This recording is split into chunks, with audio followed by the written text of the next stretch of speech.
Welcome to the Trading Sliders Podcast. Here we go, episode number 66 of the Trading Sliders Podcast. How's everybody doing out there? I'm Bobby Puckett. Here with me in studio is Kurt the Flash Bennett. What's going on, Flash? I don't know much. Just had to get up early to do this, and then you all canceled. Yeah, that's yeah. But so the way the podcast works, Flash and I decide, hey, what's your schedule? What's my schedule look like? All right, I got this going on. Okay, so we'll make it work. So we rearrange everything to do this early Sunday morning because we had something to do, and then something to do got canceled. So it happens. But the positive thing is you guys may get this a little bit earlier. So when you guys see it come out this afternoon, like, damn, they're on it. No, not exactly. It's the same cluster as we have each and every week. This week's guest, Adam Ogle. Caught up with Adam back in, seems like 6 months now. Back, we were at Tazewell, so it was a while ago. It was a while ago. But, Adam was currently leading the points when we caught up with him in Cumberland Plateau Series. Ended up running second this year. 4 wins, 20 top fives, 28 top 10s, and 33 starts. Yeah. Young little throttle dumper out of Gatlinburg, Tennessee. Pretty fun interview. Actually, a really fun interview with Adam. He's a kid that just kind of says like it is. He's got a lot of Jimmy Owens in him. That's just kind of the way it is. And one of the few guys that's running a loose gruff chassis. But fun interview when we get to our deep dives with young throttle dumper Adam Ogle. This week's show being brought to you by Diesel Boys LLC. If you need any diesel truck work done, reach out to Brandon Hooker and Diesel Boys. They change fuel pumps, injectors, just any type of diesel truck. Oh yeah, diesel work at all. They can get you taken care of, and they're also working on legend cars over there. So they got a frame jig, and if you race and you got a legend and it's tore up, they're a certified dealer. They can fix those. So all kinds of craziness is going on over here in southern Indiana. So reach out to Diesel Boys LLC. Our deep dive is being brought to you by Kentucky Clutch and Performance, and it's that time of the season, Flash. Whether it gets cold, whether it gets warm. Whether it gets cold, whether it gets warm, snow's coming in. So if you got a tractor out there and you're doing some work, moving some dirt that you shouldn't be doing because you got to use bulldozers for that. Yeah. But we had a bunch of tractors come in last week where people were trying to move some dirt with them. We can get you covered. We can take care of any type of automotive clutch, brake shoes. Well, Chris probably don't want me announcing that, brake shoes, because they're kind of a pain. Yeah. But we can do them. But reach out to Chris Armin and Kentucky Clutch and Performance. Our slider of the week being brought to you by Walt at Speed Decals. If you need any type of vinyl work done, especially race cars being lettered, guys, if you're getting the bodies on your cars early, trying to get ready for the World of Wheels car show, reach out to Walt. He will get you taken care of. Our crash of the week being brought to you by D.O. Handyman Remodeling. Weather's cool today, or warm today, but it's going to be cool the rest of the week. Yeah. So David wants some inside work this week. Yeah. So if you got anything that needs to be done inside, and we say anything like he can fix faucets, he can do trim, he can do doors. Basically, any type of handyman work that your husband or boyfriend will not do because he's coming in and watching sprint cars all morning on the TV. He don't want to do it. Yeah. Reach out to David at D.O. Handyman Remodeling, 812-989-5002. And our racetrack spotlight being brought to you by our good friend Jeremy Thomas and JT's Trackside Catered. If you need any event catered, no event too big, no event too small. I think we kind of started pushing that a little bit, saying he can do any size. Yeah. Well, now he is doing just about any size. Yeah. He's got enough equipment, and I don't know how he figures out the hours. I don't think the guy sleeps. Yeah, he might be one of the few people that sleeps less than me. Yeah. But reach out to Jeremy at JT's Trackside Catering. He'll get you taken care of. And our Bandit Race Cars question of the week being brought to you by Bandit Race Cars. If you need any type of race car work done, sheet metal work, he just making some UMP bodies legal now. Yeah. He's mastered that. But if you need any type of race car work done, reach out to Brian Barber and Bandit Race Cars. Certified Fox shock dealer can get you the newest, latest, greatest shock for any type of race car. Don't even have to be a modified. It can be a super late model all the way down to a street stock. So reach out to Brian Barber at Bandit Race Cars. Boom. Got it. Yeah. Look at that. Almost sound professional. Yeah. Almost. You got that down pretty good. Yeah, getting better. Yeah. So news of the week. First first off, Flash, we hope everybody had a Merry Christmas. Yeah. Because last week was kind of all over the place. So we hope everybody had a Merry Christmas. We have drama at Perth. Well, we're going to get into that. And as we're doing the show, the sprint cars just went off. For the next 2 days, Monday and Tuesday, guys, when you get up and go to work, first thing you need to do is turn on flow. Yeah. Because between 7:30 and 8 a.m., the feature of the high limit Perth International or High Limit International, I don't know what they're calling it. Right. But the feature is going off, and Perth Raceway is pretty badass. Yeah, it's a pretty cool track. So we had some drama at Perth we're going to get into. We had a fan send us a nice note. Oh yeah, yeah, that's unusual. That's so we're gonna get into that. It was pretty nice of them. Tulsa Shootout, baby, it's driller season. Yeah. So we're gonna talk about that. And we have a new food combo, cheeseburger and rice. You never thought it would go together, but we have a new combo, so we're gonna get into that.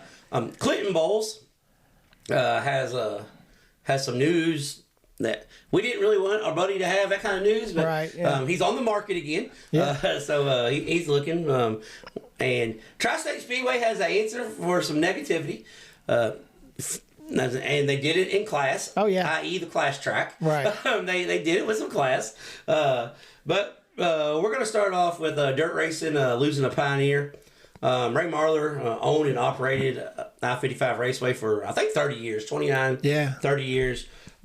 Just overall good dude, and poured his heart and soul into one of the best short tracks in the country.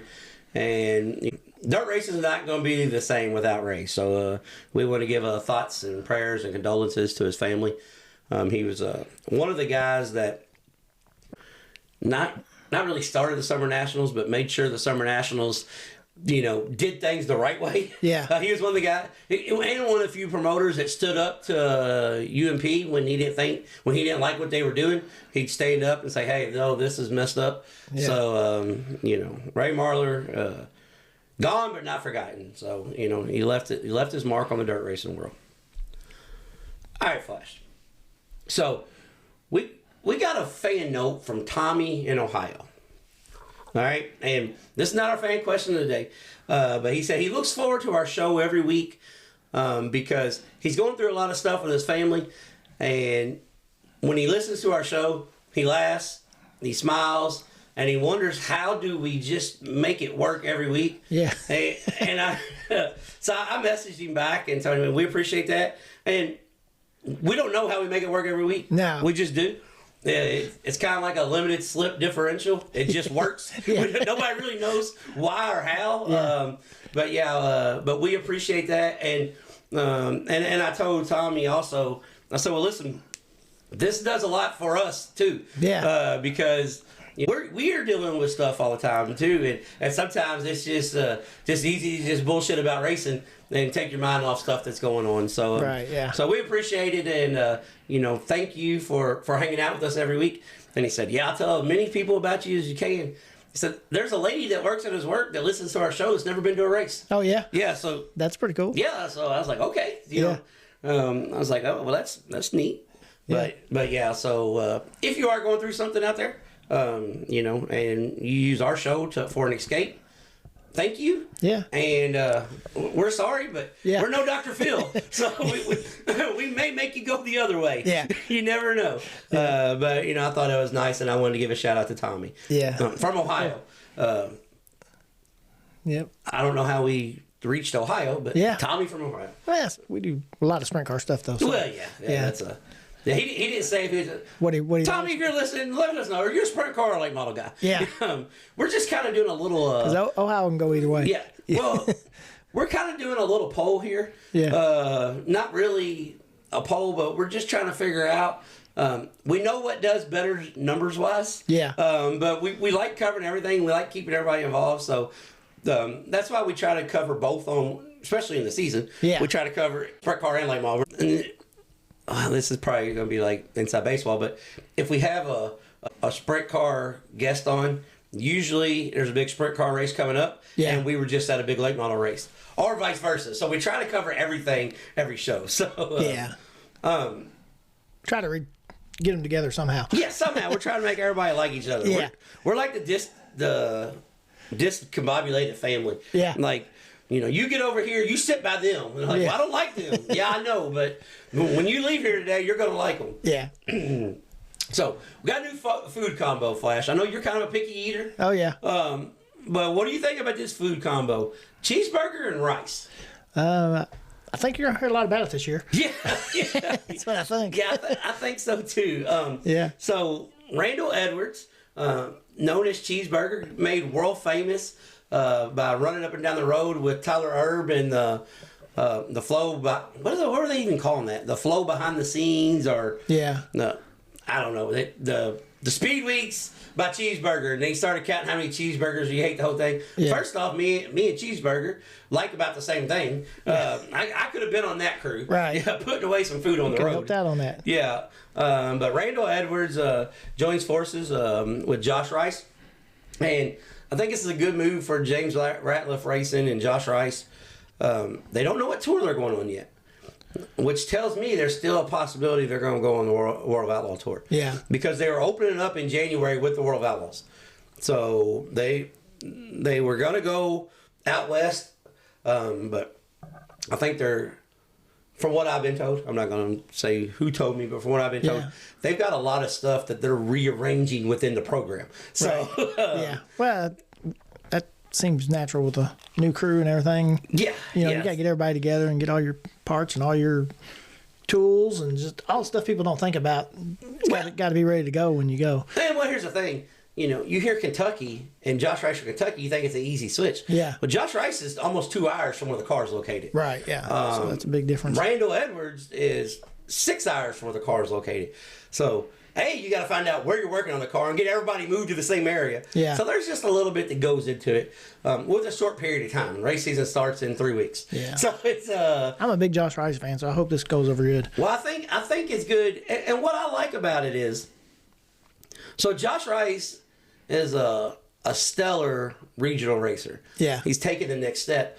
Well, a lot of these places he's going to go to, he's never even seen before. Right. And you get a guy like Cheeseburger who not only has seen them, been there, done that, conquered that. Right. This is a great move, and this is when people say surround yourself with the best guys. Yeah. This is what they're talking about. Right. Yeah. You're always, everybody needs somebody. Yeah. Like you said, with him knowing the tracks, that's going to help tremendously on when they first roll in there. Yeah, it's one of those things that it's a really, really good deal. I think.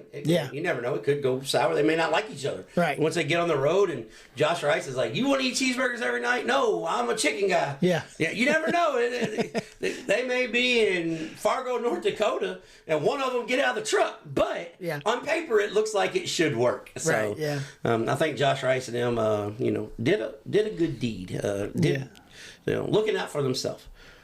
Flash, did you see this? Our buddy Clinton Bowles loses a ride. Yeah.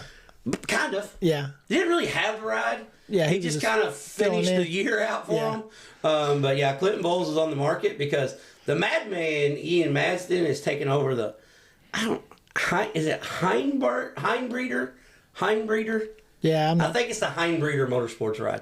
The number 19 Shetty Coolers ride, okay? Yeah. Everybody's seen it and having a revolving door. So maybe they'll bring some stability to this ride. Yeah. They're going to tackle the Power Eye Series and the Knoxville stuff, and I think they're going to hit some scattered high limit and woo races. Looking to do about 75 races.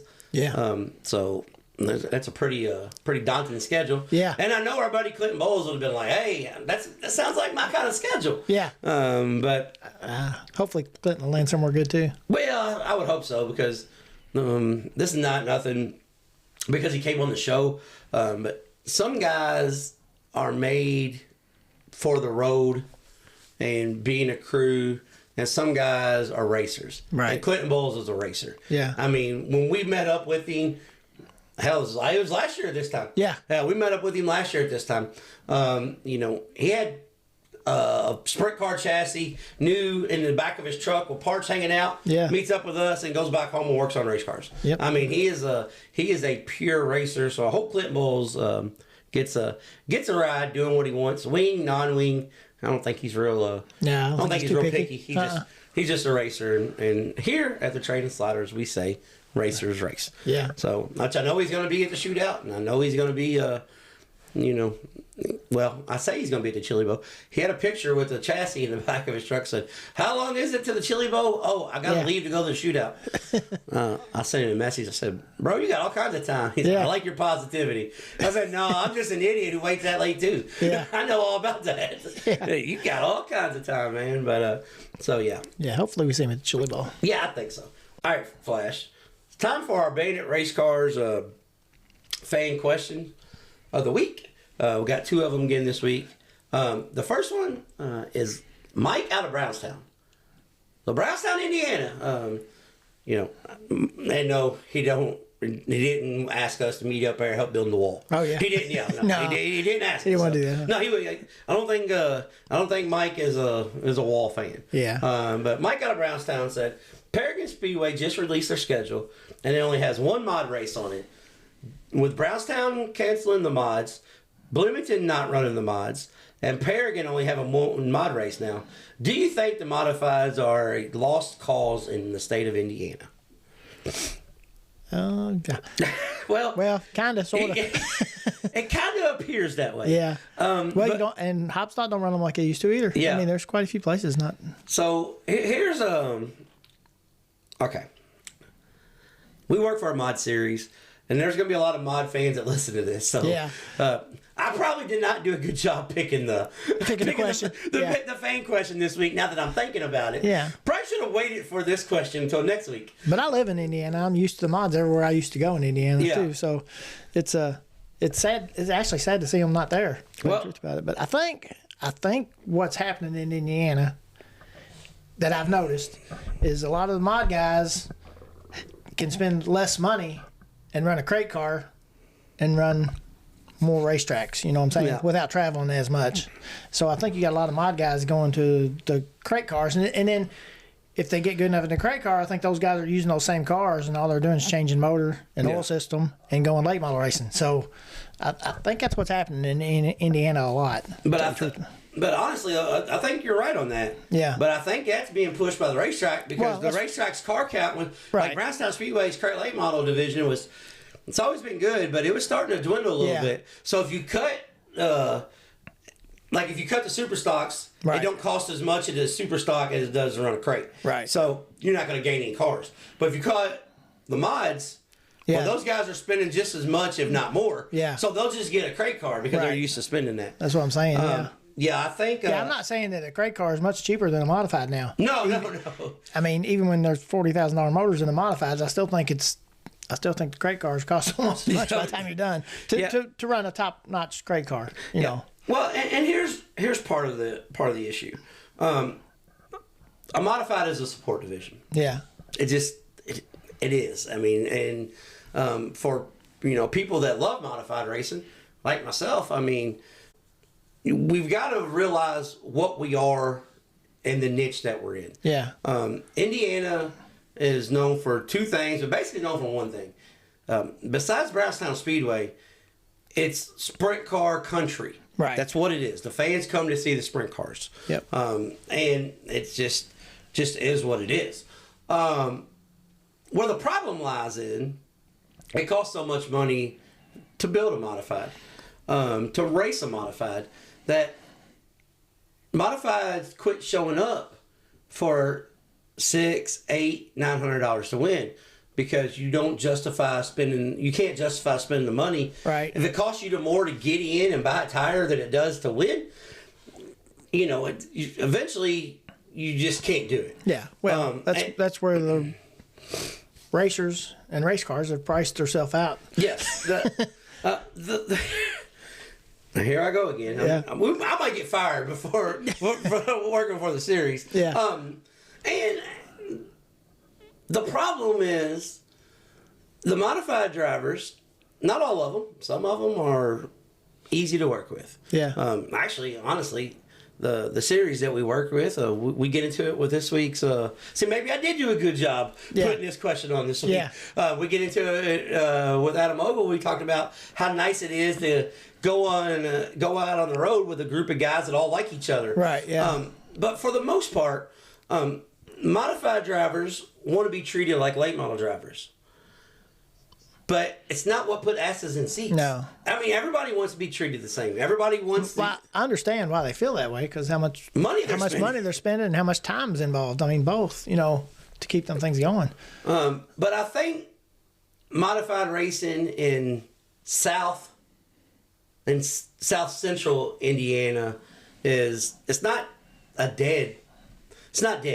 It's on life support right now. Yeah. But Central to North Central Indiana, Circle City, Lincoln Park, Mount Pelier, Shady Hill, they all have good car counts in their modified division. And I think a lot of that has to do with location. And basically, anybody that runs modifieds on Saturday night, Lincoln Park is easier to get to than most of your places, and their car count was going to be better. Right. I think the racetracks, as good as they do in Central Indiana, working with each other on the sprint cars and late model stuff, I think their support divisions, they don't even look at the schedule. Right. They just pencil the support divisions in. So I think the modifieds could flourish if Brownstown, Paragon, Bloomington, if they ran, each track ran 4 modified races and worked around the other track's modified event. And, and Paragon really needed to base their modified schedule off of Lincoln Park's schedule. Yeah. So because Lincoln Park had 5 or 6 races where they didn't run mods. And I know Paragon and Tri-State talked about this just last week. I know Paragon had a problem drawing some mods. They had 50-something mods for the Northern All-Star event. Yeah. And here goes another thing. A lot of people say, well, yeah, but the Northern All-Star event drew so many cars, it shows that the mods are, need a place to race.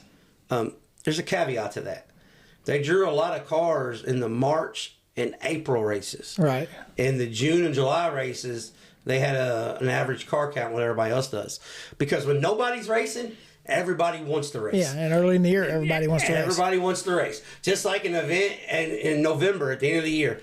If you've been off since September and the weather looks decent and you have an event in Tennessee in November, you're going to get huge car counts. Yeah. We could get one more in while the weather's nice. Right. It's just, that has nothing to do with the series. That has nothing to do with the racetracks. That had nothing to do with Paragon. That just happened. The only thing they had to do with Paragon, they were ballsy enough to pull the trigger to have that race early in the season and hope it worked out. Yep. That's had nothing to do with the racetrack and guys coming back. Half your guys are from Illinois in that first race. Well, guess what? Those guys aren't coming on a Saturday night. Yeah. And why would you? If you can run Farmer City and Fairbury, why would you travel 4 hours to run Circle City and Paragon? Right. You're just not going to. Yeah. I mean, it just don't make sense. Yeah. It's and you get to run, Fairbury. Yeah. So why would you? Right. But Tri-State Speedway put this out, and we're gonna kind of segue into this, not by playing, but just the way it works out. So when racetracks put out a schedule, and we got a really good interview coming up next week. Yeah. That kind of covers this. So we probably, let's say another bad job. We probably should have waited to talk about this until next week. But when a racetrack puts a schedule out, they've got to do what makes sense for them. And, Tri-State put their schedule out, and there's some people, same schedule as always. I'm not going to renew my tickets. And Tri-State hit back with, hey, listen, if you don't like coming to Tri-State Speedway, you don't think you get your money's worth, and you want to go somewhere that runs 12 classes, go there. Yeah. You don't have to come here. It's your money. We appreciate you spending it with us, but you don't have to come here. And, they go on about modifieds and late models and stock cars in their area, and, what makes sense for them, what makes money. Yeah. They know the Helfriches knows what makes money. It's been one of the best run racetracks for 50 years. They know what they got to do to survive, to stay in the green. Yep. And they also know what they must do to preserve their track. Yeah. Because, a lot of those same places that you complain about running all those divisions, if the track was better, well, if you're not running 300 cars a night, Yeah, your track's going to be better. Yeah, exactly. So I mean, it's kind of a double-edged sword. Yeah, I mean, they know what to do to the track to keep it like it needs to be and everything down there. So I mean, yeah, you only watch 2 divisions when you go usually, but it's a good show when you go.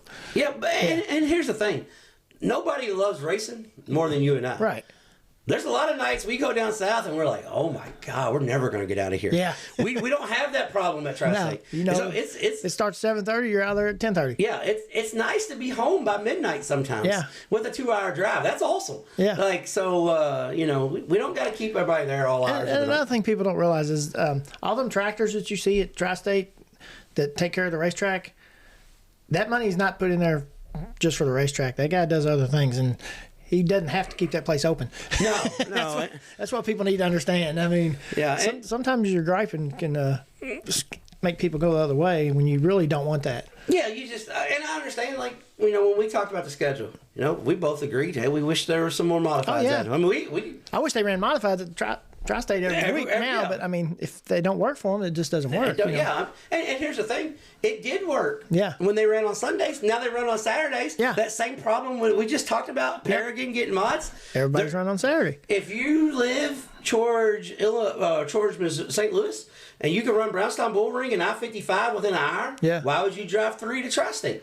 Same token. Right. You're not going to drive past 3. Most people, let me rephrase that, will not drive past 3 pretty good racetracks to race another good racetrack. Right. They'll drive past 3 dumps to race a good racetrack. Yeah. But it's just one of those things that you have to know what, it's smart business. You have to know what works for you. So that was a long question, wasn't it? Yeah, that's a long answer to your question there, Mike out of Brownstown. But I hope we got it covered a little bit. Yeah.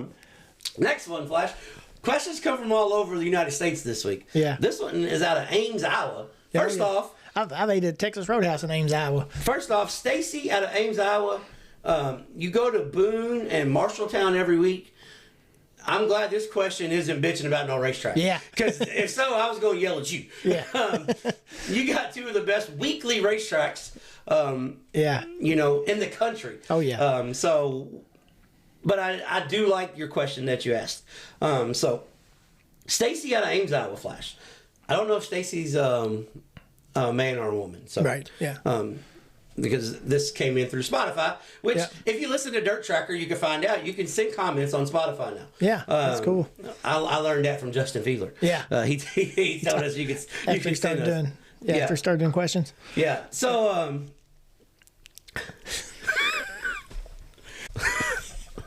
all right, Stacy out of Ames, Iowa. Here in Iowa, I go to Boone and Marshalltown. First, check mark number 1. You shouldn't have to worry about going anywhere else. Right. That. Yep. I hear you guys talk about sprint car track champions all the time in Indiana. I am curious, why do racetrack titles not mean anything anymore? Here in Iowa, guys only care about the national points. Well, first off, Stacy. Yeah. In Iowa, you guys have IMCA sanction. And yes, everybody's going to care about the national points because A, it pays the best. Yeah. And B, you want to be a national champion and you want to be the best of the best at anything you do. Yeah. So I get why people start chasing races in your area and you don't have the same people at Marshalltown every week. Right. You don't have the same people at Boone every week. And the reason why that is part of the reason is you have your same 7 or 8 core. Because we keep up on flow, especially with Marshalltown. Yeah. It's a little harder to keep up with Boone. You got to get the IMCA TV and jump through some loops. But we keep up with what's going on there. You have your Gustins, your Cody Laney's, your Tom Berry Juniors. You got your same core, but everybody's coming and visit the racetrack. It's not a revolving door of your guys aren't wanting to race. You're just getting visitors because, quite frankly, everybody's trying to go to Boone 2 or 3 times a year. Yeah. So if a guy from, Nebraska comes down, he's going to run Marshalltown on Friday and then go to Boone Saturday because they're so close. Right. And you get to run 2 of the baddest racetracks in the country. Yeah. So it's not, I don't think you guys don't have that many, you guys don't have 30 guys running for a track championship, but your core group of guys there, they care about trust me, they care about the track championship. But it's like anywhere else. every racetrack in the country, you only usually get 5 to 10 guys that make every event anyways. Yep, that's true. And here in Indiana, so non-wing sprint car racing, we've got 2 tiers of it. We have the national tier, and then we got the local/regional. And this is another thing that it's kind of hard to sell USAC sometimes to people, because the national guys, when they're off, they come and run the local and regional races. Right. So it's great for the racetrack because you bring in, the bigger names. Kevin Thomas Jr. is going to show up at Bloomington on Friday night. Yeah. And, run the $2,000 to win sprint car race. But the $2,000 to win sprint car race costs $15 to get in Bloomington. Well, the very next Saturday night, it costs $30 to get in for the $10,000 to win sprint car race. Yeah. And a casual fan's like, I'm seeing the same person. Why would I pay that? Yeah. So it's kind of a double-edged sword. But here in Indiana, we have basically 7 racetracks that run sprint cars. So you're running your sprint cars, with minus your regional deal, your Midwest Thunder Series and stuff. Those guys bounce around and run different tracks. But so you basically have your 7 core tracks running, and it pays more, right? And the prestige of winning a track championship. So that's why they do it. Yeah. Kurt ran for a track championship for years. So it's like 20 years. Yeah, well, Flash raced for a track championship just about every year he raced until the end of his career. Yeah. Where me, on the other hand, I never raced for a track championship because I enjoyed bouncing around, going to more different tracks. So, I was never married to one racetrack. I just I don't give a shit. So it's just different mindset, basically. I didn't learn to do that till later. Yeah. I wish I'd learned about 10 years earlier. Yeah. Flash didn't learn how to have fun until after the fun was gone. Yeah. Fun done left. Yeah, fun done packed up and deuce apple juice. Yeah. So that's it's just a different mindset. But in Indiana, it means, like this year, we had a ticket to Tulsa. So we had 2 racetracks joined together, and the winner got a midget ride for the all-exclusive midget ride for the Chili Bowl. So another thing, a lot like people in our area that might be listening, they don't realize how it works in Iowa out there. Their farming season dictates their racing season out there. So they run 4 or 5 nights a week during racing season. So it's not like here where it's just Friday and Saturday. They run Thursday, Friday, Saturday, Sunday. Well, it's a consolidated race season. Yeah. But they race more. But they race more. Right. Yes. That's what I'm saying. A lot of people don't understand how it is. So, you got guys that blow a motor up on Thursday that's running for a championship on Friday and sometimes can't make it. So that might be part of the reason, too, why it looks like that. And I'll be honest, this is a whole other off subject, but I say we, as in me and Flash, but we need a Wednesday night racetrack, reasonably close to us. Yeah. It's just something that we need. Yeah, preferably something that runs micros or something like that. We need a Wednesday night racetrack. So that's coming up on what we need. All right, Flash. Now, with you being a tech man, we're going to talk about a little Perth drama, okay? Yeah.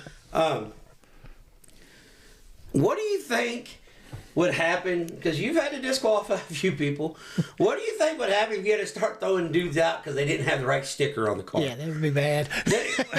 Well, okay. I'm just going to say that happened. Yeah. It's not the first time it's happened in dirt racing. Let me make sure I get this right. The Maddington Toyota Sprint Car Series. Right. We got to make sure we get the name right. Yeah, they got a sticker. They got a sticker, yes.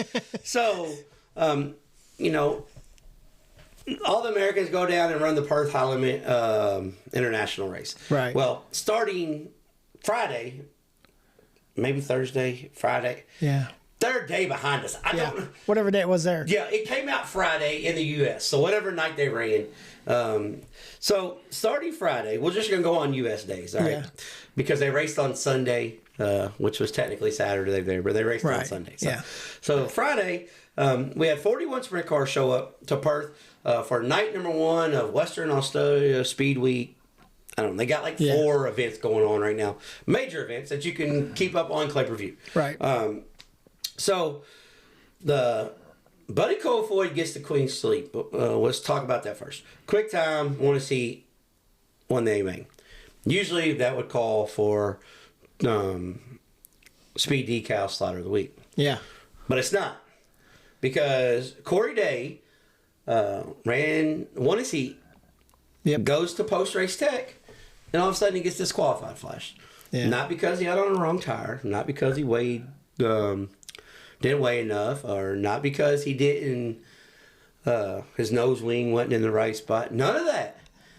He forgot the Toyota, the here we go again. Maddington Toyota sprint car sticker. Yeah. So they disqualified. Put him at the tail of the B main. 43, 44 cars. Yeah. Okay, so he starts 20th in a B main. You got to take top 2 out, right? Yeah. Well, he gets up to 4th. Oh boy, in 3rd. Loops it around. Guess who hits him? Corey Day. Yeah. Tears his wing up. Don't go all the way upside down. Gets on his side. So, DNF. So, evidently the people with the Toyota Sprint Car Series said, maybe we probably shouldn't have done that. Yeah. We shouldn't have thrown him away because he's running a team car to a guy who has the stickers on his car. Right. So, it wasn't maliciously not put on. Yeah. When the Americans go over to Australia, they're in other people's cars. Yeah. So guys are, putting together deals. And so basically what happened was they forgot to put the damn sticker on. Yeah. So they felt bad about it and gave him a provisional. So, all right, Corey Day, we feel bad about it. We're going to let you start the feature. And I'm sure some of the talk in the pits between the series, I don't know. We weren't there. Right. Because it's, 10,000 miles away. Man, if we put him in 28th, it ain't going to matter anyways. Just give him the damn starting spot. Yeah. So they put him in 28th. And they learned a valuable lesson. Yeah. Corey Day, 28th to 2nd. Yep. In a race that went 6 minutes and 42 seconds, no caution flags. That's crazy. 30 lap A main. He had to pass 26 cars in 30 laps and damn near won the race. Yeah.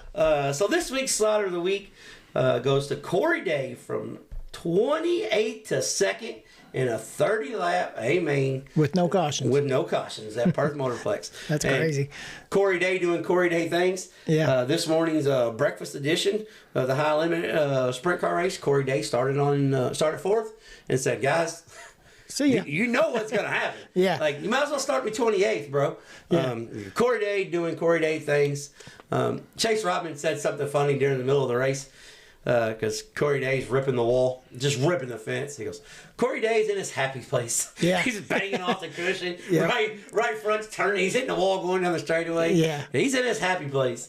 So that was this week's Slaughter of the Week. And with the Perth drama.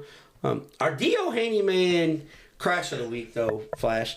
This comes via Clay Preview also. Oh, yeah. So Ricky Gill. You know who Ricky Gill is? I don't think I do. I don't either. Yep. So Ricky Gill at Maryborough Speedway. It's one of those racetracks in Australia that's sprint cars aren't allowed to run there. Oh, okay. Yeah. It's one of the, I don't want to say sketchiness, but kind of sketchy. Yeah. It's a kind of like some of the places we've been to. Right, yeah. Yeah, so they run what they call production sedans, which is like a V6 version of our front-wheel drives. Right, yeah. Essentially is what. Yeah. So for people out there. Well, guy spins in front of him. This is in hot laps. Guy spins in front of him. You can check this out on Facebook, on Clay Preview. But guy spins in front of him, gets a little crossed up, spins down to the infield. Guess what Cat does when he gets to the infield? He decides he's going to pull on back out. Oh, yeah. Yeah, well, Ricky Gill's flying by, and he pulls back out. He clips him with the left front, and Ricky Gill barrel rolls 9 times. Gee. There is nothing production about this sedan. There's nothing left to it. Yeah. I mean, it is absolutely destroyed. So this week's Dio Handyman Crash of the Week goes to poor Ricky Gill, who's just trying to click off some laps and hot laps and tears his shit up. I mean, just absolutely. Well, what is it with the wrecks and hot laps and qualifying here lately? I know, it's crazy. I guess Well, see, it's the beginning of the season over there. Yeah. But here, it makes no sense. It's the end of the year. Right. Like, you should really be paying attention. Yeah. But yeah, just absolutely. It made old Burdett's wreck not look bad at all. I mean, he destroyed this thing. Yeah. But yeah, so this week, we're going to talk about this real quick. It's driller season. 2,000 cars. Over 2,000. Yeah, last week we said they're going to get 2,000. Maybe we know what we're talking about. Here's a little something, though. I had it on this morning. Okay, we was watching it on, I guess it was on Flow. They was doing it. No, I was watching on Facebook. I walked through. We was laying in bed. My wife was with me. And the guy goes, we have over 2,000 cars now. And I heard, oh, shit. Yeah. Yeah, I don't think your wife realized what she signed up for. I don't think Flash. so. Just so everybody knows, we're heading to the shootout here. This is kind of a last minute deal. Yeah. We were supposed to be going to another event, but we had, a couple things. I had a family thing come up. Yeah. So we weren't going to make this event. And then we had an opportunity to go to another event. So we've, let's just say we've been busy. Another reason why we're doing this early. Yeah. We've got some things in the works that the next few weeks you guys are going to enjoy the coverage. Yeah. Kurt and I and our wives are heading to Tulsa Wednesday night for the shootout. That's right. We're checking one more thing off our bucket list. For the end of the year. Yeah, so we're headed. So our last race of the year and our first race of the year is I guess it will be our first race because we'll be there the first. Yep. Yeah. So our very first race of the year will be Thursday night in Tulsa, Oklahoma for the Tulsa Shootout. Thursday, Friday, Saturday. We got 2 or 3 really special guests lined up for this. Yeah. So should be really cool. Should be really fun. And we'll drive back home. And then that following weekend, gonna turn around and leave and drive back to Tulsa for the Chili Bowl. Yeah. So some of us get to. Yeah. I don't get to this year. Yeah, Flash got to stay home for the Chili Bowl. He's got to do like work and stuff. Yeah. Yeah. So the next couple weeks we are gonna be heavy on driller season. Yeah. But what better time of year is it? I've had somebody tell me, Flash, that we will enjoy the shootout more than we do the Chili Bowl. Yeah. And if that's the case, I'm going to be caught between a rock and a hard spot. Right. I don't know which one, because I'm going to go to one every year. Oh, yeah. It's not really feasible or doable to do both of them back to back every year, right, unless somebody wants to help sponsor the driller season trip. If somebody's out there is like, hey, I like you two jackasses, and we want to help make this possible, reach out to us, and then we will work on that. But yeah, so we are heading to Tulsa for the shootout. Over 2,000 race cars. 2 divisions had over 500 cars in each division. That's crazy too. So let's go. That guy was doing a walkthrough this morning. Just taking a video. Scotty Cook. Yeah, it was cool. Yeah, there's race cars everywhere. So and they wasn't all in there yet. So they're finishing up today. Yeah. Practice Monday. Racing starts Tuesday. We'll get into that in our upcoming event. Actually, screw it.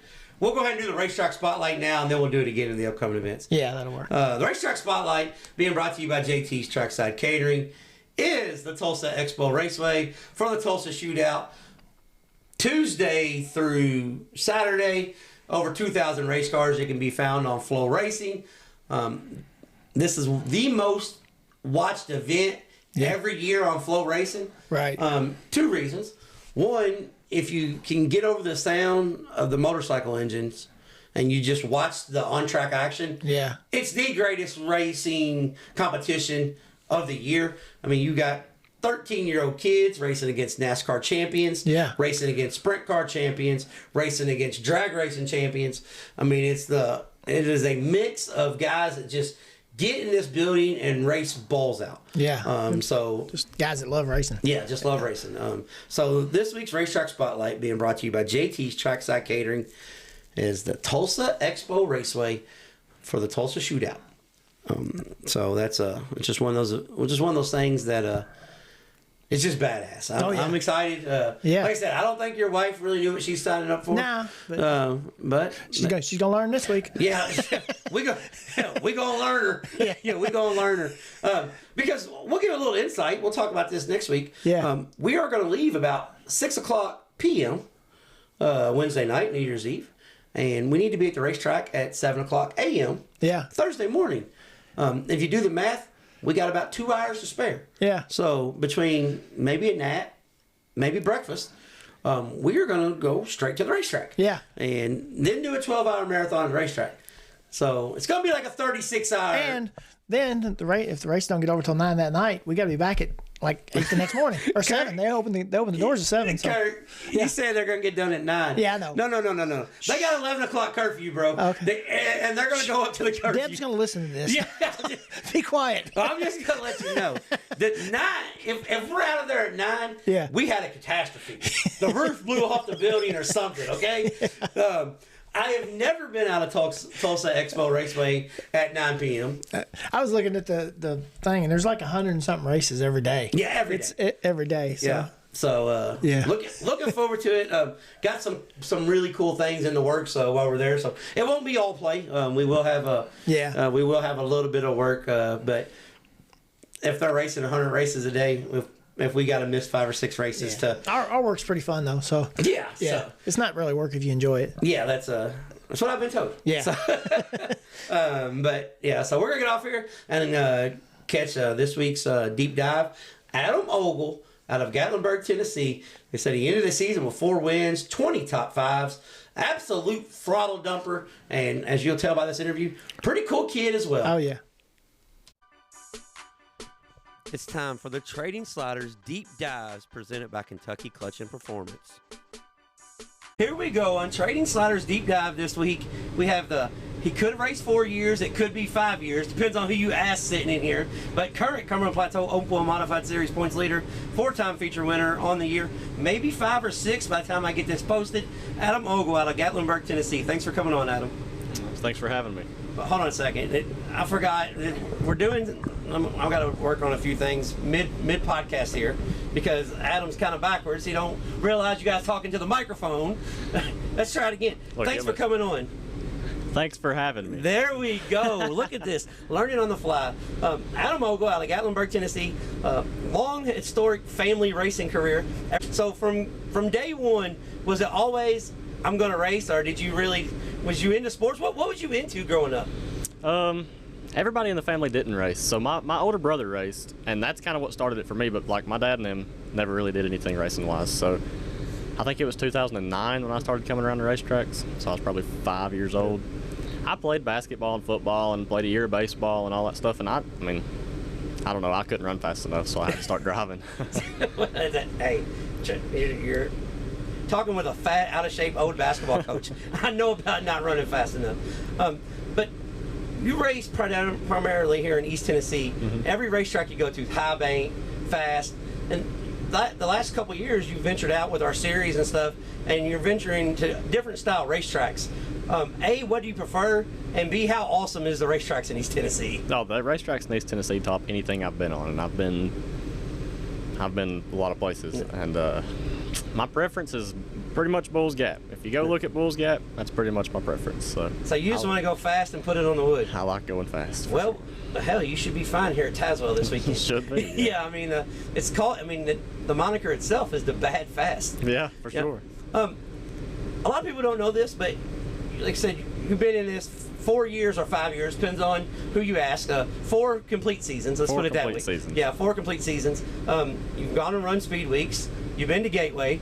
You went and ran the Modified World Championship out in Mississippi Thunder, out in Wisconsin. Yeah, Wisconsin, yeah. So you're covering a lot of ground in a short period of time.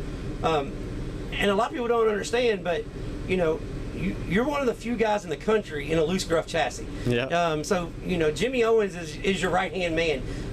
How much do you lean on Jimmy, or is he just kind of like all the old school guys? Oh, you'll figure it out. Jimmy's fast here. I leaned on him pretty much for everything I've done to come here. A lot of stuff I figure out. We kind of, when I'm stumped, I ask Jimmy. But if I'm not stumped, I try to figure it out on my own. But he's helped me more than anybody probably.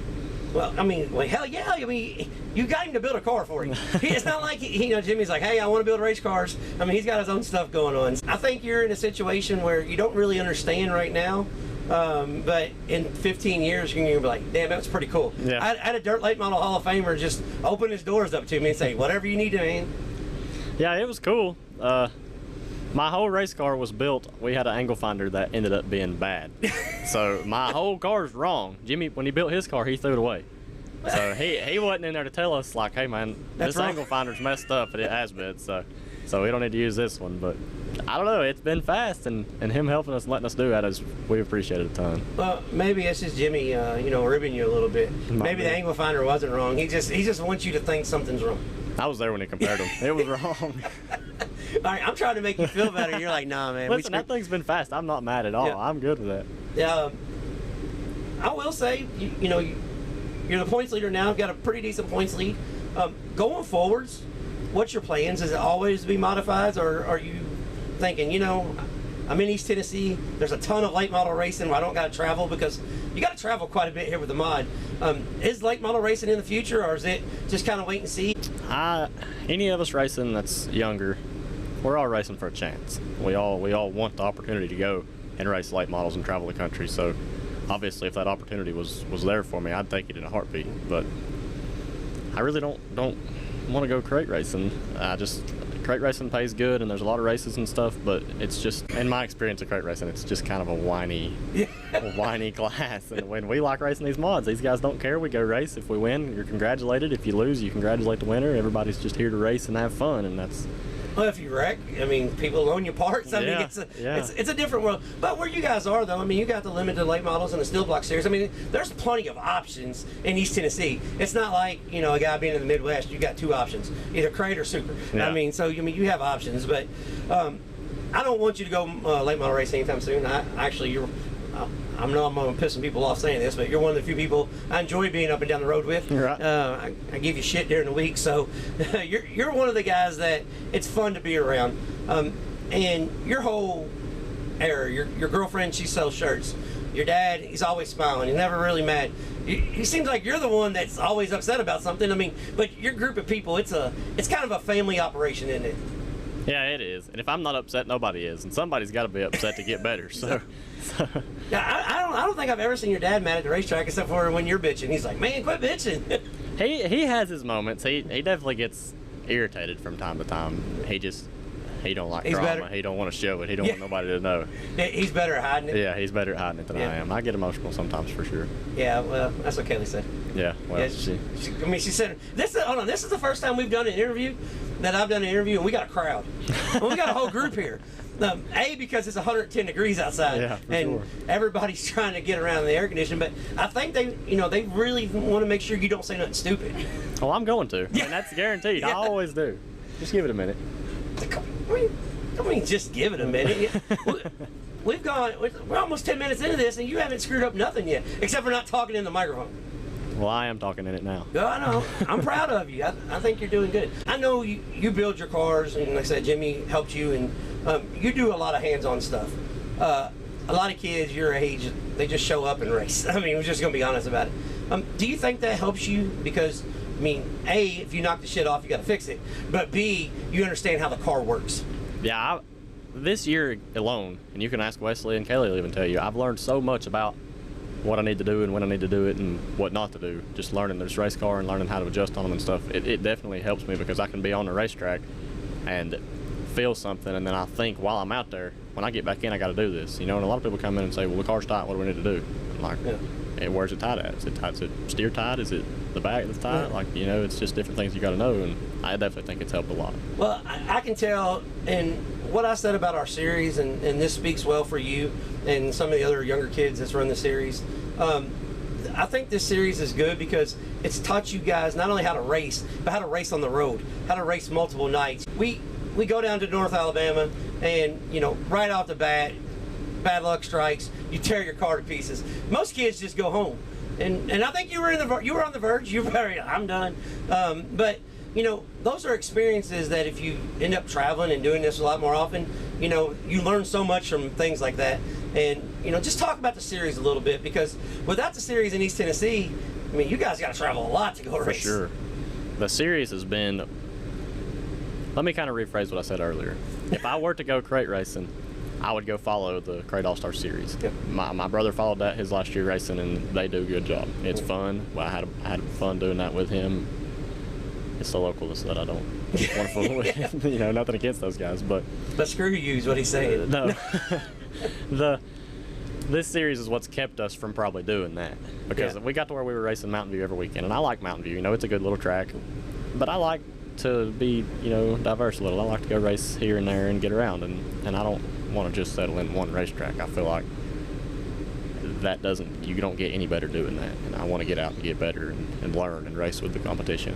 And this series brings competition to me, so I don't have to go super far. It's not like having to go run speed weeks in Florida and stuff. So the series has been good for us. Well, that's what I'm saying, because the Cumberland Plateau Modified Series, it's a tough series, but what I like about it is we have some older guys. Brandon Kinzer ran for a little bit, where he's at the end of his career. He wants, he don't want to travel the country, but he wants to travel. And then we got kids like you and Jacob and like Ben Harmon. There was a bunch of you guys. You guys are friends off the track. You talk. And even like Colton. You guys are a young core group that you guys get to race together and kind of learn all this together. And as an older guy who's been down that road, it's really neat seeing the way you guys, all get along. I mean, it's not going to be great all the time. I mean, there's going to be sometimes, hey, screw him, he got into me. But, for the most part, you guys are a good core group of guys that travel the road together. And that means a lot. That makes racing fun. It does. Having friends here when you get here, it makes it a lot better. I go home and work on my race car, and there's nothing else really to do. And then I come to the racetrack and see all my buddies at the same time. So that makes it a lot more fun, for sure. So, what a lot of people don't know, you and your dad, it's your dad's company, and I mean, you're busy throughout the week. I mean, you're in the rollback. You guys got an automotive shop. How hard is it to take off and go racing? I know some of these trips, you're like, man, I don't know if I'm gonna be able to make it. Like, so how hard is it? Or do you just like, I'm going racing and let Dad figure it out? No, it's kind of sucks. The Thursday and Friday deals and stuff. We're gonna go. So they just have to figure it out, but it is stressful. It is stressful. We get up and down the road, and we leave all those guys there alone, and we just hope everything goes smoothly while we're gone. Yeah, because I know how it is. I work for a small business, and I know when I got to leave 2 or 3 days, and when they got to leave 2 or 3 days, I know how hard it is on everybody. So, and it's not like you guys can push stuff back. You guys have a towing and an automotive repair business, so you're pretty much on call all the time. So, how much flexible is your dad? Does he let you, all right, you take off and I'll meet you? Or is it just, nope, we're going to get this done, then we're leaving? Well, I've got too many speeding tickets to drive this truck, so I can't leave till he can. They literally made him sign a waiver saying that he would not let me drive this truck. So, so we're just at the shop till he's ready to roll. So yeah, so if you're late, it's on Dad. Well, I guess it's on me for having too many tickets. How in the hell you drive a rollback? It goes 55 all day. How do you get so many speeding tickets? Most of them are from when I was in high school, which I would expect them to be gone by now. But I've got 2 reckless tickets in Georgia that are still holding on to me. Oh God, we gotta talk about this. How do you get 2 reckless driving tickets in Georgia? All right, tell me about the first one. The first one was in her Hyundai. Was you running from the cops? I swear to you, we were running 85 miles an hour with everybody else on the interstate. And they pulled me over. I mean, we were all in a group running the same speed, and they pulled me over. Well, how'd you get a reckless driving? You get smart? No, I was 15 over the speed limit. He didn't cut me no slack. The speed limit was 70, and I was going 85, and that's the rule in Georgia. Oh, my God. I'm telling you. Where was you going in Georgia, first off? Home. We were coming home from Florida. Was it speed weeks at least? No, we were down there on vacation. Oh, yeah. So I got all right. Speaking of vacation speeding tickets, I got a vacation speeding ticket because we went out to Vegas last year, my wife, and it was for her birthday, so there was like 10 of us. The flights get canceled coming back because of storms. So we all rent a van. You think you got a funny speeding ticket in a Honda. I got 10 people in a minivan, and I'm heading down the interstate, and I got cruise set on 75, and this van's pegged out. Speed limit, we're going down the hill. We're going to see the sequoia trees because everybody says you got to go see these big ass trees. Mm-hmm. The big ass trees cost me $1,000. So I got the speed limit, I got the cruise set on 75. The speed limit's 70. We're heading down the hill, right? The limit drops down to 55.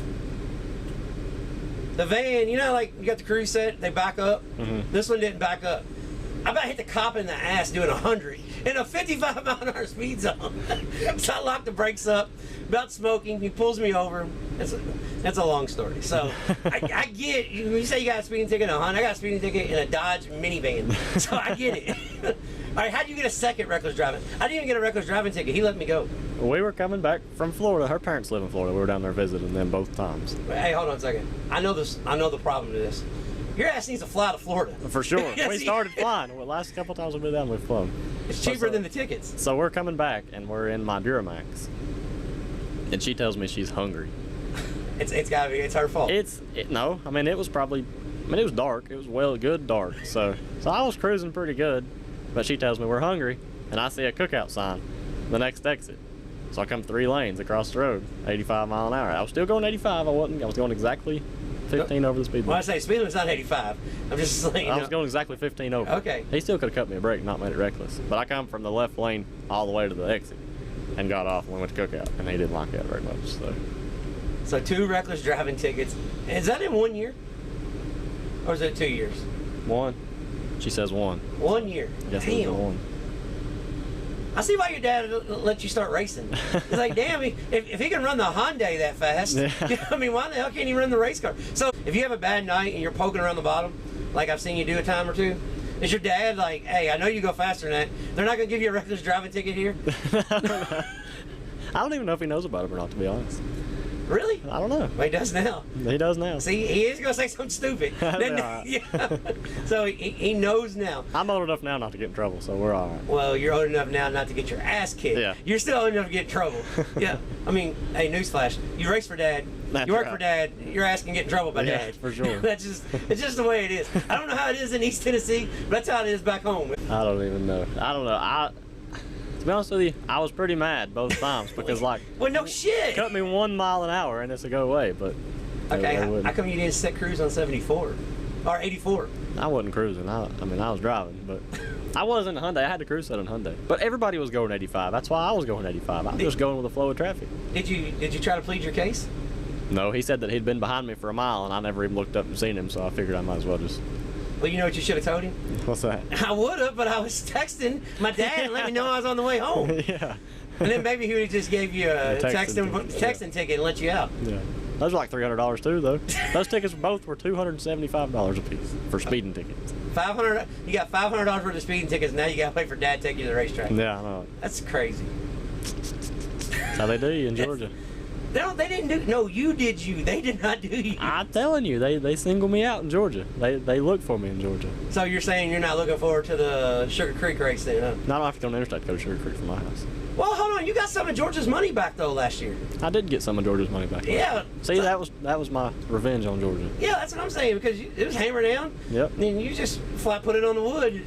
So what do you think about Sugar Creek? I know a lot of people got problems with it, but I thought it raced kind of well actually. I've been there twice. Once with me racing and once with Jimmy racing, and we won both of them. So I like it. So you want to run Sugar Creek every week? I'm ready to go back. Yep. Yeah, you can't wait till September. For sure. Yeah, let's get to Sugar Creek. With the cost of modified racing, let me just jump right into it. Because with the cost of modified racing, do you see modified racing sustaining where it's at, or do you think we're in trouble because these cars are really expensive and you guys are racing for good money with the series? But local payouts is, let's just be honest, it's shit. It's trash. I mean, what do you think where modified racing is in East Tennessee, Central Kentucky area? Because, well, I'll let you answer, then I'll go from there. I think there shouldn't be a modified race that pays less than $1,500. That's what I think about that. These cars, building frames, it costs more to build a modified than it does a late model, just the bare frame. So I think it'll probably end up like super racing. There'll be 4 or 5 different series. I'm not saying it costs anything near as much as it does to run a super, but it is getting up there. Our motors are $35,000, and it's expensive. You gotta love it to really do it. You don't make no money back at it, especially racing local. I mean, I've raced for $400 before, and that's like, why am I even here? You know what I mean? Yeah, but it's competition. I mean, it's a competition. I would go. You want to go? Yeah. Well, see, this is where I'm at on this, and I know this is don't know how to say it because I work for a series, so I gotta be careful how I say certain things. But I think modified racing because I'm a modified guy to the core. I love modified racing, but I think we have to realize our spot in racing. And I even think some of the local stuff, the 1,000, 1,200 to win races are okay. I think we got to get the cost of the car down because the modified division was designed for the working man to build a $20,000 race car and go race. But we're still racing over the same money. So it's not the money that was the issue, it's the racers that was the issue. It's the racers that took it to the next step. Right. That pushes the envelope.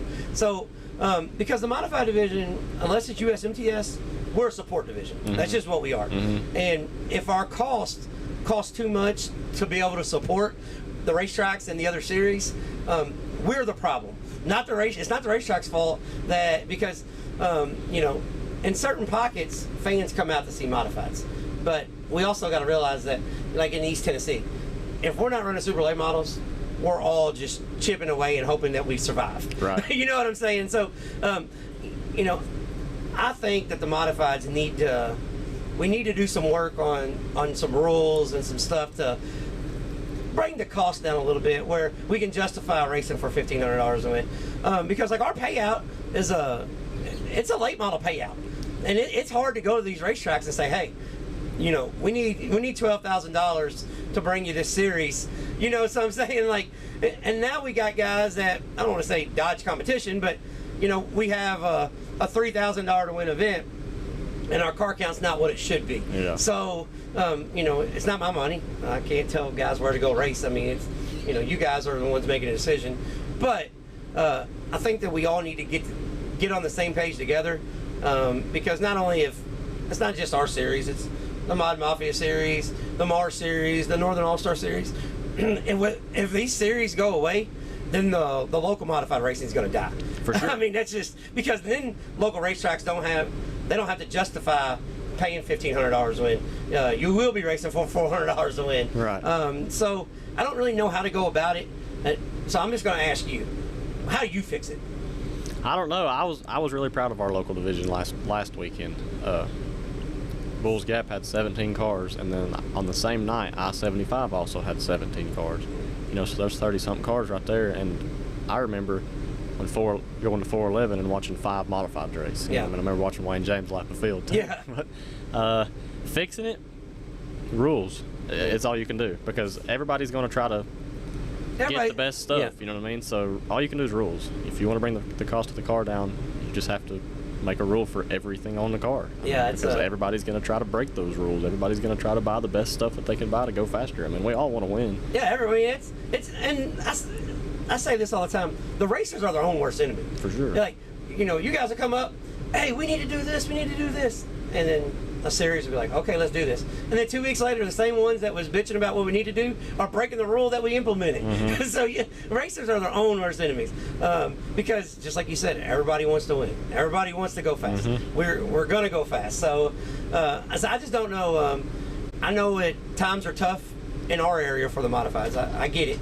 But there's plenty of race cars out there. There's a slew of cars that I guess your dad wasn't lying when he said that's what he does. He just came up in here naked. No, I think that was Wesley. Oh, okay. Came up in here, shirt sling. I mean, it is hot out there. But all right, back on track. Yeah, see, I do that stuff all the time, man. You listen to the podcast. Everybody out there, listen. If you're listening this week because of Adam, go back and listen to some of our other podcasts. I probably say some shit I probably shouldn't sometimes, but it's in the good of the sport, okay? But yeah, I think we all need to work together. We all need each other, and I think racetracks need to. I know this is going to sound hypocritical because I work for a series, but racetracks need to help each other and help the series in the area. I get that you can't worry about when you're running a business. Like, this is like you guys running a towing business. You can't worry about what J-Bob's doing down the street. Mm-hmm. You got to concentrate on what makes sense for you. So we're in the same ballpark, but we all need to realize that this is a hobby, and we all need to work together. So right. That's just my not gripe about the modifieds, because I love the modifieds. But mm-hmm. So I know you got a lot of people that help you go up and down the road, and I know you said you won 4 features this year. So I'm going to give you an opportunity here to help thank your sponsors to get you up and down the road. Oh, hold on a second. Before we do that, I'm going to tell everybody about our t-shirt bet. Okay. So a couple weeks ago, he gets t-shirts. He's like, I got to go up here and set the t-shirt stand up. He wasn't complaining. He's thankful to have t-shirts, and he says, I bet you $100 I won't sell one. I said, I'll take that bet. How much are your shirts? He said, $20. I said, all right, I'll take one. So what do you mean? I said, I'm gonna make $80. So, but no, he does have merchandise for sale. He does have t-shirts for sale. Reach out. Best way to get a hold of you on Facebook? Yeah, on Facebook. All right, yeah, reach out to on Facebook, and I'll put it in the post. But help the guys get up and down the road. And now you can thank who helps you get up and down the road. To start, I've got to thank my dad and Wesley. They are who keeps it going. My dad, you know, he does everything he can to keep us going up and down the road, and Wesley works 40 hours a week on my race car. You know, that's what he does. So I've got to thank them most of all. I've got to thank all my sponsors. Rex Howard's Landscape has been with me the longest. Other than Dad, they've been on the car longest. They've helped me ever since I started. So I've got to thank them. Adventure Contracting, Greenbrier Campground, Stennett Chevrolet, Ramsey and Sons Excavating. I can't remember. I'm forgettable. I'm gonna have to look at a picture of the car. Oh my God! I know. I don't win enough races to have it memorized. Here we go again. And now look. Hold on a second. While you're looking at them, I'll tell a little story. I interview race car drivers all over the country. Sprint car racers, they don't even think they're sponsors. They just want to go race. Late model racers know every single sponsor, what contingency sponsor they have, everything. Every modified guy has to look at their phone.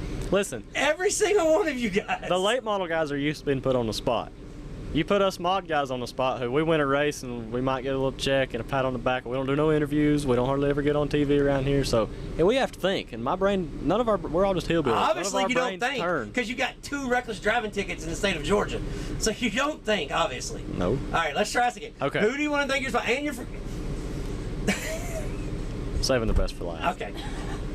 I got to thank Rex Howard's Landscaping, Rickett Sheet Metal, Transmissions R Us, TNC Diesel Truck and Trailer Repair, Four Boys Racing Supplies, Stennett Chevrolet, Greenbrier Campground, Venture Contracting, Daytona 1, Steve McCarter Construction, Ramsey and Sons Excavating, and Ace Media and the Land Surveyors. And Ogle Neighborhood Services. And most of all, Ogle's Neighborhood Services, because his billfold's empty most times.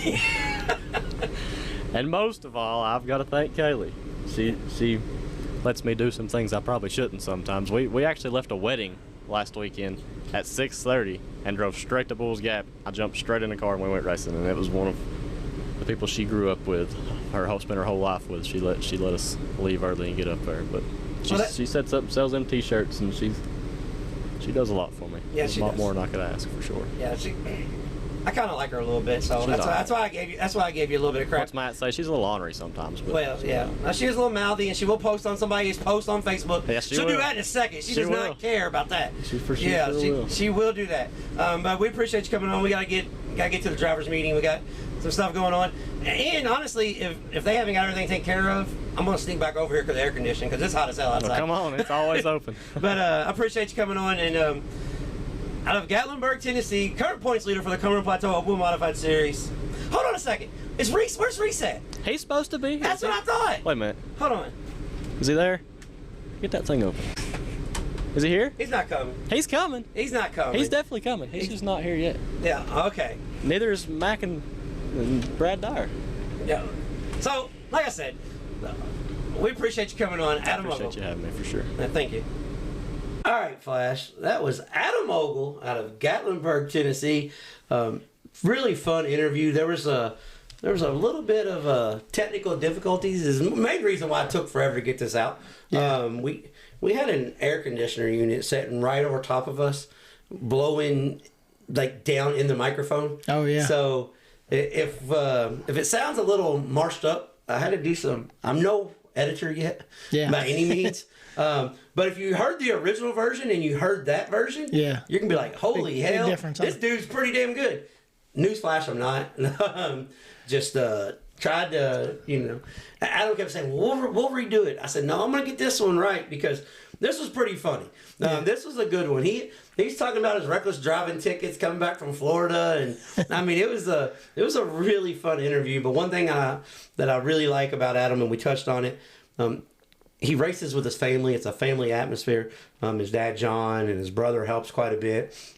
And Wesley, he works for Ogle Neighborhood Services, and he just basically does whatever it takes, but works on the race car, around the clock. And those guys, they,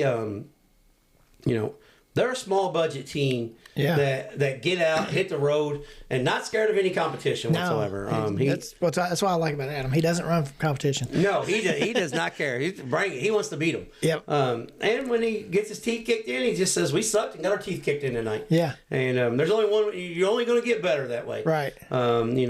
He's a good kid. I gave him shit a lot. I gave him shit a lot in this interview. Yeah. But he is one of the guys that. I'm proud to call, a series competitor. Yeah. Because he's what the Cumberland Plateau Modified Series is meant to be. And the good thing about our series is, and we talked about that, we got young kids and we got some older veterans at the end of their career that want to travel a little bit, but not travel the world. And we got some kids that's been racing locally at short tracks that need to learn how to race on the road. Right. So we kind of mix them all together. And, with Adam Ogle and like this year's top three, Jacob Hall, Adam Ogle, and David Clark, I mean, they pit next to each other. And Clark's kind of the uncle to all of them, or the older dad that just, kind of bullies them a little bit, but, make sure that they're still okay. Yeah. But yeah, good core group of guys. And, I'm a fan of Adam Ogle, that's for sure. Definitely. He's one of the kids that will just be like, well, I sucked. But the good thing about Adam is too, he's not scared to work on shit. No. He tears his car up, he'll take it over to Jimmy's and they'll put it on the frame rack, twist it, pull it, weld it. He don't care. Yeah. Yeah, whatever I need to do, man. Put it back together. Racers race, and Adam Ogle is a true racer. So I know he picked up 4 wins this year, had 20 top 5s, raced 33 nights, and had 28 top 10s. That's a pretty good pretty good year. And at the start of this interview, he was the current points leader. And he had like 3 of those bad finishes started that night. Right. Knocked a clip off, but not by his doing. No. Slider gone wrong. Yep. He happened to be in the right or wrong place, however you want to look at it. Yeah. At Tazewell Speedway, and he had a couple bad finishes there in a row. But ended the season on a good note. About picked up another win there at Sugar Creek Raceway. So it was fun to have him on the road. I don't know what his plans are for next year because. I think he might have a few opportunities to do some other stuff. So, we're going to see him next year. Yeah. But I don't know if we'll see him every week. Right. It looks like there's some big opportunities on the horizon there. So this week's upcoming events, we'll touch on it again, but this week's Racetrack Spotlight, being brought to you by JT's Trackside Catering, is the Tulsa Expo Raceway, home of the Chili Bowl Midget Nationals, and this week, home to the... Well, I'm not going to try to pronounce the name. They got like 5 presenting sponsors. Yeah. But it's the Tulsa... How does that sponsor goes? It's Tulsa Expo Raceway, Tulsa Shootout, presented by NOS. Energy. NOS Energy, powered by something. Yeah. Yeah, it's got like 9 names. Like, I love Brian Holbert. Like, listen, Brian, I love you, dude. We had you on our show first before you got to go do all the big shows. Yeah. So we're fans of you. Yeah. But man, you gotta work on that name a little bit. I understand you gotta get everybody in, but damn. Yeah. But yeah, looking forward to going to the Tulsa Shootout this week. It's gonna be one of those events that day one is gonna be a little tough on us. Day one's gonna be long. Yeah. With a 10-hour work day, a 10-hour drive, and then breakfast, and then a 12-hour race day. Day one's going to be a little rough. Yeah. But day 2 and 3 will be easier. Yeah, it'll get better. Hopefully. Yeah. Hopefully. But hey, Flash, I did have somebody tell us though that the fumes for the shootout are nowhere near as bad as the Chili Bowl. Yep, I heard that last night. Which is pretty good because I thought the Chili Bowl was way better than the Dome. So Oh, yeah. yeah. So that's Yeah, I didn't have much problem when I went to the Chili Bowl. No, it wasn't too bad for that. And if it's better than that, it'd be really good. Plus, the weather's going to be nicer out there, so they'll probably have the doors open a little more. Yeah. And let air circulate a little bit. So looking forward to it. 2,000 race cars. So. Yeah. Also going on this week, can't forget everything. Monday and Tuesday this week starts at 4:30 a.m. If you're an early bird, you gotta get up and go to work. Yeah. If not, hopefully everybody is up by 8 a.m. Yeah. On Monday and Tuesday being work days. Flip it over to Flow and catch the Perth International Tuesday's event. $100,000 to win. Perth International. Yeah. Sprint cars and pancakes. Sprint cars and breakfast. So looking forward to that Monday and Tuesday. And Flash, we cannot forget Thursday through Saturday. Oh, yeah. The Ice Bowl at Talladega Short Track in Talladega, Alabama. Really one of the best kickoff to the seasons. Absolutely love the Ice Bowl. Like I said, we were heading to the Ice Bowl, and we had some things come up. Yeah. And then when those things came up, something else came up where we had an opportunity to go do this other event. So it's one of those things that I've been to. I think I was looking back. I think I've been to. This is gonna sound almost 15 of them. Oh yeah, probably. So. I know I've been to probably 10. Yeah, I think I've been to almost 15 of the Ice Bowl. So, but Talladega Short Track, super late models, crate late models, let me rephrase that. Super late models, 604 crate late models, 602 late models, limited late models, late model sportsmen, modifieds, street stocks, hobby stocks, thunder stocks, and Buzz. Yeah. Buzz is front wheel drive. So and just for everybody from around here that might want to know, I just looked it up. It's going to be 60 degrees both days down there. So 60 degrees. Friday and Saturday. Yeah. So 60 degrees. it's better than the 20 something's going to be here. Yeah. Wait, and Tanya's shaking her head no because she knows how that 60 degrees turns in Talladega. I have been to Talladega where I wore shorts and a t-shirt. Yep. And I have been there where we didn't have enough blankets. Yep. One time there was 3 of us in the stands. Yeah, and 2 of them are talking right now. Me and you and my nephew. Yeah. And 2 of them are bullshitting about racing. So, Yeah. But yeah, that's what's going on this weekend. Get out, support if you can. Like I said, the trip to Talladega is a fun trip. Oh, yeah. It's a trip worth the. Go ahead and tell them what's probably going to be there on the backstretch. No, hey, listen. If you go to Talladega, we always. Oh, hold on. Let me. Well, I'll start with Talladega, then I'll go back to our racetrack spotlight. Yeah. If you go to Talladega, TJ's Crawfish Trailer on the backstretch has the best shrimp bowl you'll ever eat. Better than Seafood Lady. Better than what's that place we go to, Tanya? I don't remember. On the outer loop. I know. I don't remember. Stormy Crabs. She remembered real quick. Better than Stormy Crabs. Better than Red Lobster. The best seafood bowl that I've ever eaten is at Talladega Short Track. Could it been that we had late models ripping the cushion? Oh, yeah. Maybe it could have. But it is a damn good seafood And the good thing bowl. about it now, at least half the track, they're ripping the cushion on the wall. On the wall. Late model Mark. Yeah. If you're listening this week, all right, I know you guys have made some vast improvements. And I know there's concern about exiting the racetrack.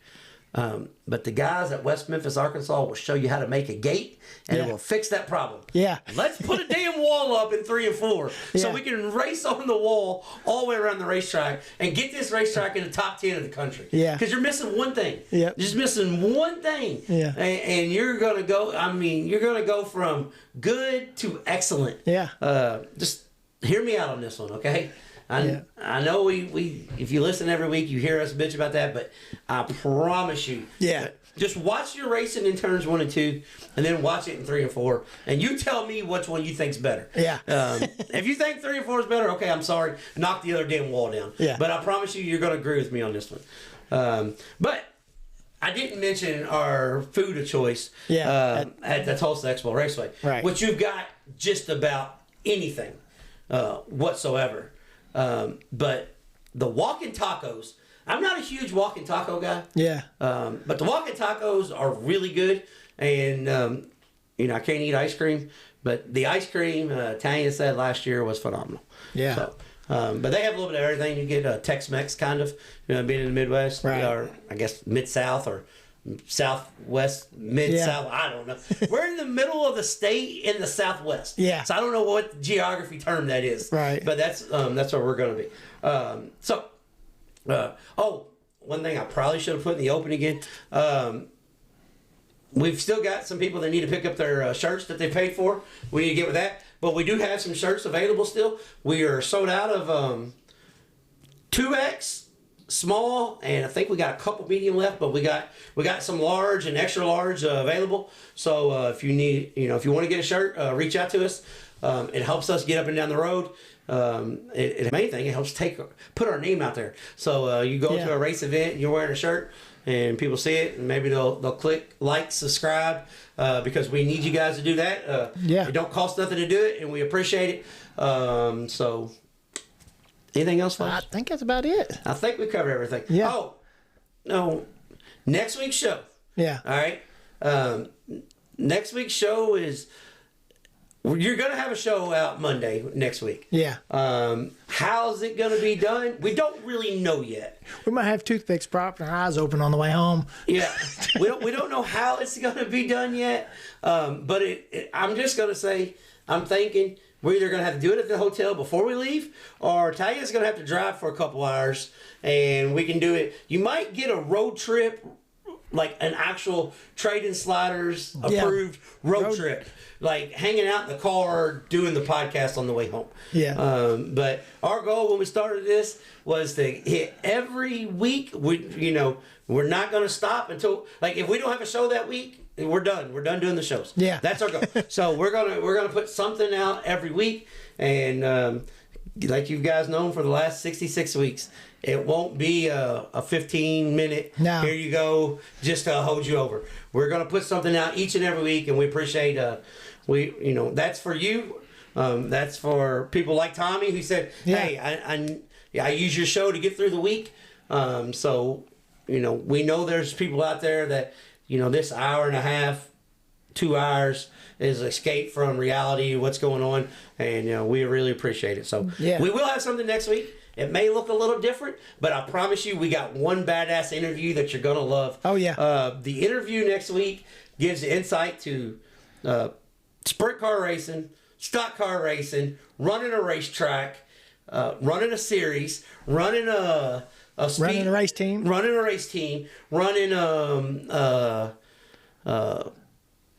I guess a parts house. Yeah. I mean, this here is got the racing business covered, and it was an impromptu round table. Yeah. You guys, you'll have fun on this one next week. I promise you. Yeah, it was a good one. Yeah. Yeah, it was a good one. Yeah. Until next time, we'll be trading sliders.